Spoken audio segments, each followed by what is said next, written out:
I've been using the DJI Mini 3 Pro for almost a year and a half now, and I love this drone. I pretty much bring it with me everywhere, and the fact that it's so small and the controller's so small is pretty useful. But the one thing I've changed up, which is kind of crazy after a year and a half, is the fact that I'm just using the regular basic controller now, and I've been using the DJI RC, which is the controller with the built-in screen, for almost the past year and a half. I bought this basic version of the controller right when I got the Mini 3 Pro because there were some issues with the DJI RC when it came out, but by the time I got everything linked up, DJI was pretty quick to fix them. But one of the things I started to notice and hear on the forums is about how the DJI RC just doesn't have the same kind of range as the original controller. I think it's the NC1. I've always been okay with the amount of range I was getting on the RC because I liked the convenience of being able to have the screen built in. I didn't have to make sure my phone was charged. The issue though was whenever I was in an area that was in controlled airspace, I always had to connect to my phone, or sometimes I just noticed I didn't get quite the range that I thought I should have, but I just dealt with it. Then the other day, I remembered I had this controller, so I linked it up to the DJI Mini 3 Pro and decided to start playing with it. And to my surprise, I noticed a lot of users are right. This controller is getting a heck a lot more of range than the DJI RC. On top of that, because I'm using my phone, I don't really have the stresses like when I'm in controlled airspace, I can just click a few buttons and I'm ready to go instead of having to connect to my hotspot. So it had me thinking about switching back to this full time, which at this point I have. I'm no longer using the DJI RC. It's basically sitting in a drawer. I don't even really know what to do with it. But it had me thinking about with the DJI Mini 4 Pro and how that version of the DJI RC, I think it's the DJI RC2, that has the antennas on the external portion of the controller. And I think DJI is probably aware of the issues with the DJI RC. Part of the reason they came out with the Mini 4 Pro so soon after they came out with the Mini 3.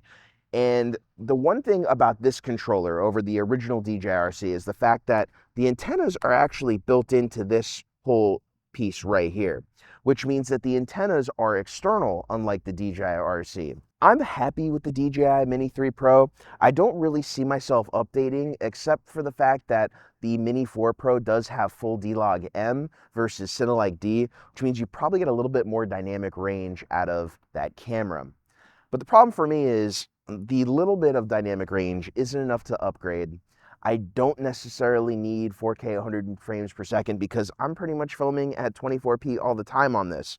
So I'm not upgrading for now. One of the things I love about the Mini 3 Pro and living in downtown is that since I live near a downtown cityscape, when I have beautiful times of the day like this, I can go escape for a few minutes and get some really cool drone footage. And it is beautiful out. It is also not too hot because we got a little cold front in. So I figured I'd get a few shots of downtown and kind of show you all what the transmission's like, because even right here at this distance, I'm not too far away, but on the DJI RC, I would always lose connection. Now I'm starting to get yellow connection here, and even the yellow connection's going back to 4 bars solid white.